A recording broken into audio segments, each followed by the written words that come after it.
Et si on parlait du combat spirituel? Certains vont plus loin. Ils ont raison en partie à cause des excès, mais ils n'ont pas totalement raison. Ils vont jusqu'à dire que parler du combat spirituel, c'est faire offense à l'œuvre de la croix. Je ne pense pas que ça soit totalement vrai. C'est plutôt parler mal du combat spirituel. Dans le sens où certains, c'est comme si Christ n'a pas tout accompli. Nous devrions nous-mêmes faire certaines choses. Alors là, il y a offense. J'aimerais dire l'œuvre de Christ sur la croix, elle est complète, elle est totale. Et comme je l'ai dit, nous ne combattons pas pour la victoire, nous combattons dans la victoire qui a déjà été acquise. Si l'apôtre Paul pouvait dire dans 1 Corinthiens 12 au verset 1er, en ce qui concerne les dons spirituels, je ne veux pas que vous soyez dans l'ignorance. Moi, je voudrais les paraphraser ce matin en disant, en ce qui concerne les combats spirituels, je ne veux pas que vous soyez dans l'ignorance. Et d'autres aussi disent, ceux qui enseignent que non, les chrétiens, il n'y a pas de combat, ce n'est pas la parole de Dieu. Paul dit, car nous n'avons pas à lutter. Donc malgré que Jésus-Christ est mort et ressuscité, il y a une lutte. Éphésiens 6:11 a été écrit après la mort et la résurrection de Jésus-Christ. Ça veut dire que la grâce n'annule pas la lutte. Amen. Docteur Atoms, que pensez-vous? En abordant le sujet du combat spirituel, mon objectif n'est pas de vous faire peur par une description détaillée de l'adversaire, le diable. Je ne fais pas une promotion de celui contre qui on se bat. Quoiqu'à un moment donné, on va s'arrêter pour mieux comprendre notre adversaire. En vous parlant du combat spirituel, j'aimerais insister sur l'assurance de notre victoire, la garantie de notre victoire. Mais l'objectif, c'est aussi de réduire ou de faire disparaître, s'il est possible, notre naïveté sur la guerre de royaume et la guerre spirituelle. Pour que nous ne puissions pas juste croire que tout est amour, alléluia, gloire à Dieu, tout le monde dans beaucoup d'amour. Pendant qu'on aime, on n'est pas aimé. Pendant qu'on veut faire du bien, il y a des gens qui considèrent ça comme une faiblesse. Nous sommes en guerre et il est important en tant que chrétiens, on prenne conscience de cette guerre-là. Cette guerre des royaumes, ce n'est pas juste pour votre bonheur, votre manger, votre boire ou vos besoins matériels ou votre famille. C'est une guerre des royaumes. Et nous devons absolument comprendre de quoi il s'agit en réalité. Docteur, comment définissez-vous le combat spirituel? Lorsqu'on parle du combat spirituel, on veut dire quoi? Allez, combat spirituel, est-ce que c'est vraiment un terme que vous trouvez littéralement comme ça, comme combat spirituel avec explication à côté? Il y a beaucoup d'allusions du combat dans la Bible. Paul, c'est vrai, utilise le mot combattre.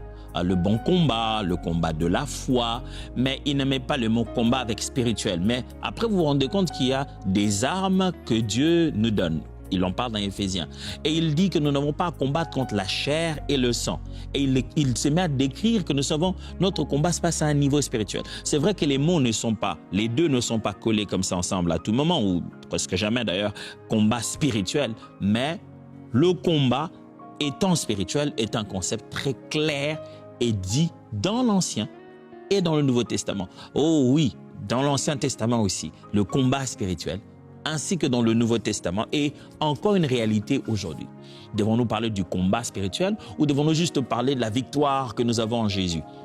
Certes, oui, nous avons une victoire en Jésus, mais les auteurs du Nouveau Testament, après la mort, la résurrection de Christ, vivant les premières heures de l'Église, n'ont pas hésité d'encourager les autres chrétiens à combattre avec eux.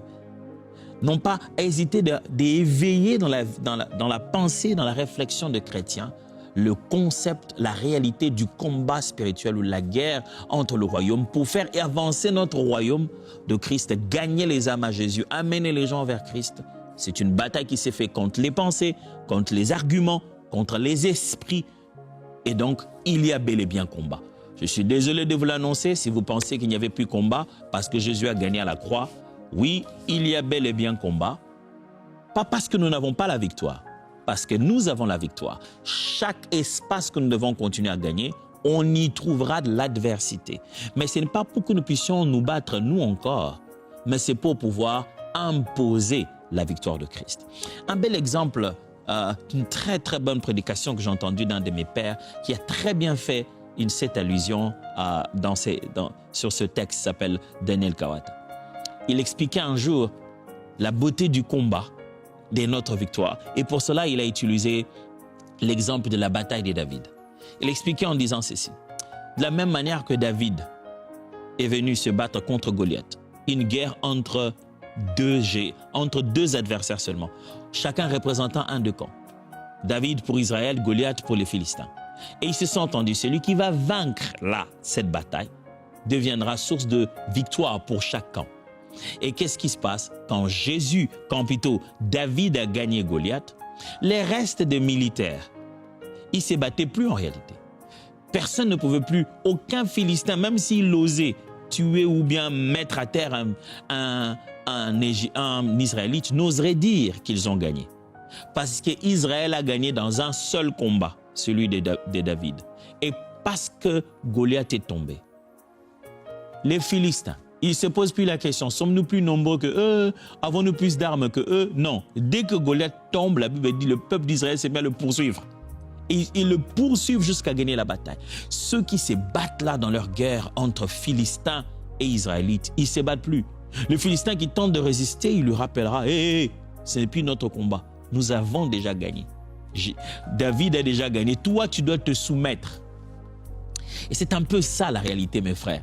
Je serai en train de vous parler du combat spirituel en vous rappelant. Notre David a déjà gagné l'ère soi-disant Goliath. Celui qu'on pensait être qu'un jeune homme de 33 ans dans les rues de Jérusalem était venu pour écraser le serpent ancien. Jésus a gagné à la croix de Golgotha pour que nous pérennisions cette victoire. Donc il y a combat, mais il y a surtout victoire garantie et assurée que nous devons de plus en plus installer à chaque endroit où les ténèbres se trouvent afin que la lumière vienne. La grâce n'annule pas la lutte. La mort et la résurrection de Jésus-Christ à la croix n'annulent pas la lutte. Sinon, Paul n'allait pas dire « nous n'avons pas à lutter ».